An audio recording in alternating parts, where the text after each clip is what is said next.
More than 1,000 people move to Texas every single day.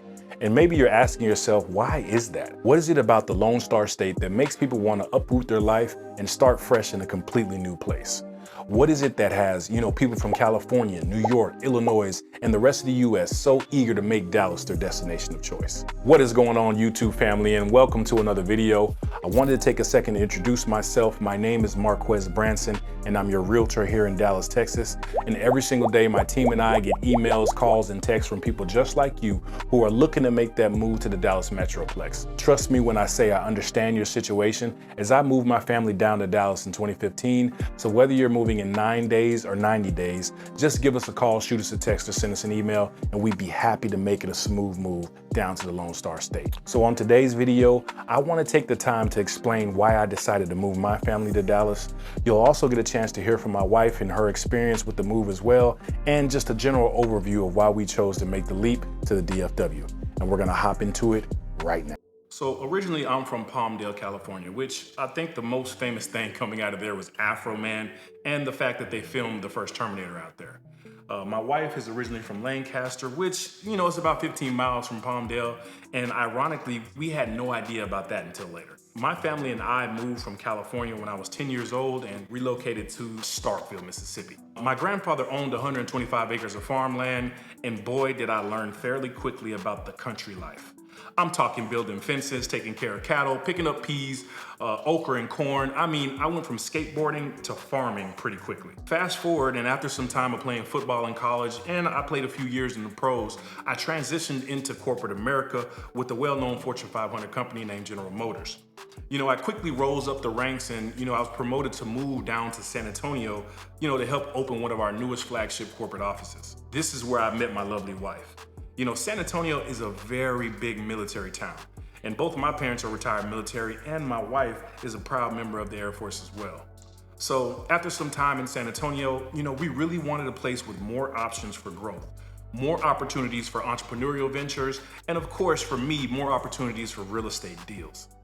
As we considered different areas like Houston, Atlanta, Charlotte, and a few more cities on the rise, Dallas just always was on the forefront of our mind. Some of the things we took into consideration was location, access to airports and flights, taxes, the economy, job growth, and of course, entertainment and the school systems, as we have 3 young boys. These were the main factors that we took into consideration when looking for a destination to call home. Now with the location, we ended up choosing Dallas as it's, smack dab in the middle of the country. Getting home to Mississippi was like a 3-hour flight and around 7 hours if we ever decided to drive. I've always wanted our family to live somewhere that was diverse. Our kids are multiracial, so it was very important to us for them to be around different walks of life. No matter how long you live in the DFW, there will always be somewhere new to explore, and that's what I love about this city. Another determining factor for us was the access to the airports. And yes, I said airports, as we have 2. You probably heard of Dallas-Fort Worth International, as it's one of the largest airports in the country.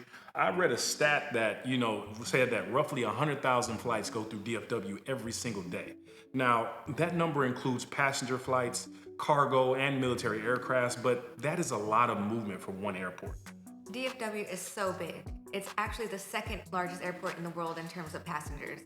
You can literally get lost in the airport. There are at least 5 terminals, and each one are miles apart. I'm not a huge fan of residents having to pay a toll to even enter the airport, but if you're a disabled veteran, those fees can actually be waived, but we'll get into that another time. Other than size and fees, it's a good airport and travels to most of the places you would actually want to visit. Now, with me being an entrepreneur, another factor in choosing Texas, and Dallas in particular, was the fact that there is no state income tax. I think California has a range of 1 to 12%. Georgia is like 1 to 6%. Illinois is 5%, and North Carolina is just under 5% as well. I also just read about the Proposition ULA in California, which taxes the sale of property deals $5 million and above, and that is before you get hit with any capital gains taxes. Just by moving here alone, I saw an increase in pay by not having any state income tax at all. And if we're talking about, veterans, wait until you hear about this. Texas is a big military-friendly state. I work for a nonprofit who assists with low-income and homeless veterans who are needing assistance in different areas. Coming from a military background, it was really important for me to continue to give back.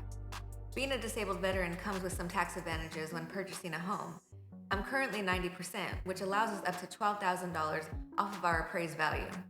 If I were at 100% disability status, now that would allow you to be exempt from property taxes altogether. That would save you thousands, if not tens of thousands, on your tax bill and lower your monthly mortgage payments.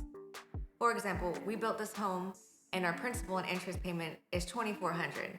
Well, here in Texas, property taxes run around $950 per month, bringing the total to $3,350. If I were at 100% rating, we would decrease that monthly mortgage by almost $1,000. Wow. There's a variety of other perks for veterans, and we can cover that in our future videos. Dallas is very diverse in the types of industries that are represented here, from construction to food manufacturing to logistics, media, and it has a very robust IT sector. I really wanted a place that had opportunity for different avenues to be explored should I want to change careers, Just being honest, I've been a real estate investor for close to 15 years, and I never thought I would get my real estate license. But 4 years ago, I started helping others build wealth by owning property, and it was really fulfilling for me.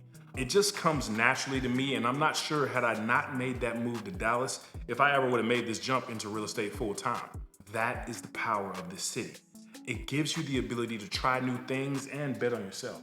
I really love having access to so many different aspects of fun and family activities. On the weekends, we take our boys to Clyde Warren Park, which is great for some family time and for the boys to run around and have some fun outdoors. The park is located right in the middle of downtown Dallas, so there are skyscrapers all around you. There are food trucks with different types of food, and I'm talking everything from tacos to gyros, corn dogs, and ices. Marquez and the boys usually pick a few kids to play football. And for me, I really wanted to live in a place where, we could have access to great spots for date nights. Dallas has a number of bars and food spots that we really like going to, like XOXO, which is this really cool spot with great food and even better service. Now, the entire restaurant is pink, but it's definitely a place you have to try for yourself. We also like a spot called Ebb and Flow, which has some of the best fried chicken I've ever had, and they make one mean old fashioned. I also wanted a place that had access, to major sports teams, and Dallas has more than enough for your sports enthusiasts. Not to mention, we have numerous water parks, Six Flags, and we even have man-made beaches with white sand and clear blue water. So there's plenty of activities for you to explore, and this really gave Dallas a leg up when we were deciding. Now, the school systems here were truly a tipping point for me during this decision. We have some pretty smart kids, and we wanted to make sure we were setting them up for their future and reaching their full potential. So education was something we seriously considered when thinking of our next destination. Ever since we moved here, we have seen an increase in our boys' grades and overall knowledge. Like we said, we're on top of them when it comes to school, but we really feel confident in what is being taught and the level of attention that they are receiving. We really love the STEM courses both of our boys have been encouraged to take. And what was even more impressive was after they enrolled in the STEM courses, their grades improved even more. Even our 2-year-old, he's enrolled in a Montessori, which takes a different approach to that early development learning. Sometimes he comes home and he'll say things we didn't even know he understood yet. But this is kudos to the staff and their continued support with challenging him, and it really shows with his development. So if you made it to the end of the video, I appreciate you guys. Go ahead and feel free and hit that subscribe button, turn your notifications on as we drop new videos every single week. If you're thinking about moving to Dallas, feel free, give us a call, shoot us a text, or send us an email, and we'd be happy to make it a smooth move down to the DFW. And as always, I can't wait to see you around town.